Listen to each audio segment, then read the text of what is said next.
Hamma gilamlar bir xil ko'rinadi deb o'ylaysizmi? Aslida yo'q. Bugun siz bilmagan sirlarni ochib beramiz. Hozir sizga sifatli va sifati o'rtacha bo'lgan gilamimizni farqini aytamiz. Keyin hech qachon gilam tanlashda adashmaysiz. Birinchi farqi rangida. Sifati o'rtacha bo'lgan gilamiz rangi xiraroq bo'ladi. Sifatli gilamiz rangi tinnoq va to'g'lanadigan bo'ladi. Ikkinchi farqi bu gilamiz ichligida. Ko'rishingiz mumkin, sifatli gilamiz orqasi g'adir-budirsiz va tekis bo'ladi. Sifati o'rtacha gilamiz orqasi bunga nisbatan g'adir-budirroq bo'ladi. Uchinchi farqi bu tozalashda. Sifati o'rtacha gilamimiz o'zini yuzasida musor yig'ish xususiyatiga ega. Sifatli gilamimiz esa o'ziga musor yig'maydi va tozalash juda oson. Yana bitta eng oson farqlash usuli bu uning yumshoqligi. Sifatli gilamimizni ushlasangiz ham, yursangiz ham bu juda yumshoq tuyuladi. Sifati o'rtacha gilamimizni yumshoqligi sifatli gilamga qaraganda sal pastroq.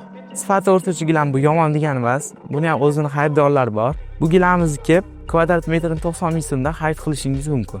Sifatli gilamimizni optim narxida 190 ming so'mdan kvadrat metrini kelib xarid qilishingiz mumkin. Agar siz ham sifatli gilamlarni optim narxida xarid qilishni xohlasangiz, Chinoobod gilam bazasida sizni kutamiz. Ma'lumot foydali bo'lgan bo'lsa, like bosing, obuna bo'ling.